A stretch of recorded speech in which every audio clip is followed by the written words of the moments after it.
It's more than a game, it's baseball. One of my first times to an American baseball game was at the invitation of some friends to go out and watch the Brewers at Miller Stadium in Milwaukee. For an American, that game brings them back to their childhood, when they could get together with friends and family, hit the ball, and run the bases. It seemed like there was a fanfare to rival any national holiday, which is an oddity for some, but for Americans, this is their pastime. And every game is a chance to see these sometimes larger-than-life athletes hit farther and reach higher. Every sport has its pinnacle, but none as coveted as baseball's World Series, a best-of-7 series that's played between the American League and National League. This is the annual culmination of 162 regular season games for Major League Baseball to be crowned world champions. From an outsider looking in, baseball appeared simple enough. A pitcher throws the ball at the home plate, the other team's batters attempts to hit the ball and run around the field. But 3 strikes puts the batter out, 3 outs and the team switch. Us Europeans generally prefer simple sports with easy rules and as few breaks as possible. You know, like cricket. Well, I guess only the English like cricket, and we're not really Europeans. On the edge of their seats, baseball fans cheer, sing, chant, and have pitch after pitch to quench their thirst. A near 100 miles an hour fastball hits the glove, another out. There was obviously more to this game, so here's what a game looked like to me the first 4 innings of the game. Each man that's on the side that's up, line up, and one by one go out to home plate. The men who are out try to get him out, and when he is out, he goes in the dugout, and the man on the deck is up, followed by the man in the hole. When they are all out, the side that's out comes in, and the side that's up goes out, and tries to get those coming in out, even if there are men still on and not out. There are men called umpires who stay out all the time, and they decide when the men who are in are out, and depending on the weather and the light, the umpires can also send everybody in, no matter whether they're in or out. When both sides have been in, and all the men are out, including those who are not out, then the game is finished. Wait a second, let's slow that down. We're going into a bit more detail here. This is what I learned about baseball from my friends. There are 2 teams that alternate between offense and defense, and like other games, each tries to score more points than the other.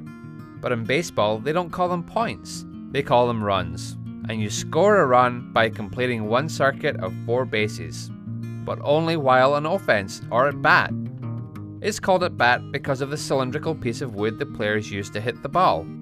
The thin bat begins to frustrate the batter as a 3 inches diameter ball with red stitching blows right past him. The baseball can be thrown anywhere from 80 miles per hour, approaching 100 miles per hour, and rarely on a straight trajectory. So who is throwing the ball at the offense batter? The defensive pitcher. He stands in the middle of a mound at the center of the diamond, and he starts the action by throwing the ball towards home plate at his catcher. The catcher catches the ball if it is not hit. Each team has 9 players in its batting order, and they must stick to that order throughout the game unless there are substitutions. A play begins with a batter waiting to hit a pitch from the pitcher. This swing and miss starts to become a pattern until the batter hits the ball. When the batter hits the ball into the field of play, the batter is then referred to as a runner. A batter gets a hit when he reaches a base without getting out, or forcing another runner to get out. He runs from home base to first base. There are 3 more bases that he has to run, second, third, and then back to home. Runs are then scored when a runner makes it to home before there are 3 outs in the inning. If players hit the ball over the outfield fence, it's a home run, and the batter can circle all 4 bases without worrying about hustling or stealing bases or getting out. If there's a runner on all 3 bases and the batter hits a home run, it's called a grand slam because all 4 offensive players can run the bases and get a free trip home. So what about the defense? How do they stop these guys from scoring runs? A pitcher tries to get a batter out by throwing 3 strikes. First, a strike is a swing and a miss. Second, a strike is when a batter doesn't swing at a ball that flies over the plate through the strike zone.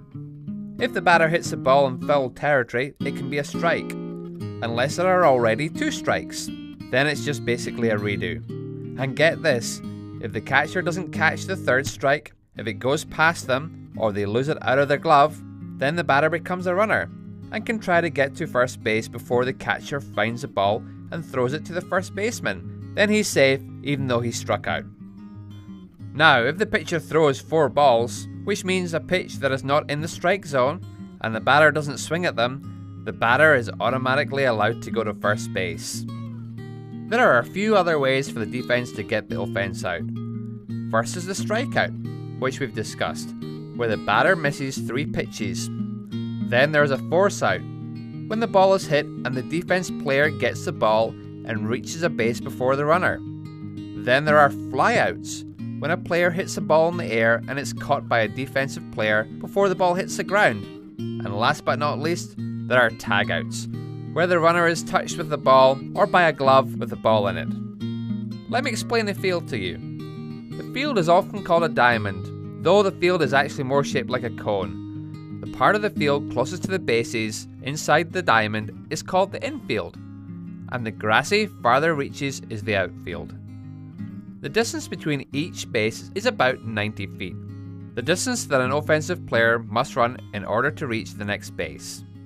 The defense has infielders, who are the first baseman, second baseman, shortstop, and the third baseman, as well as the outfielders, the left fielder, center fielder, and right fielder. 9 players on the field in all. In professional baseball, there are 9 innings, and each inning is divided in 2. The top of the inning where one team is at bat, and the bottom of the inning where the team that was at bat grabs their gloves and goes into the field. Each team gets 3 outs in each half of the innings. After the bottom of the 9th inning is complete, the game is over and the team with the most runs wins. If the game is tied, it can go into extra innings. So there are a few unwritten rules. Baseball has this element of courtesy, or sportsmanship. Never swing at the first pitch after back-to-back home runs. This is a matter of courtesy, respect for a pitcher who is clearly struggling, offering just a sliver of daylight, a brief light of escape at the end of the tunnel. When hit by a pitch, don't rub the mark. Don't stand on the dirt cut out at home plate while the pitcher is warming up. Don't walk in front of a catcher or umpire when getting into the batter's box. Don't help the opposition make a play. No kidding, right? Follow the umpire's code when addressing them on field. If a pitcher gets pulled, they should stay in the dugout, at least until the end of that inning. Pitchers should never show up their fielders. The list goes on, which is what makes baseball so popular and so mysterious to the outsider looking in. So that's what I learned about baseball my first time out. I don't know if I explained it well enough, but I took a swing at it.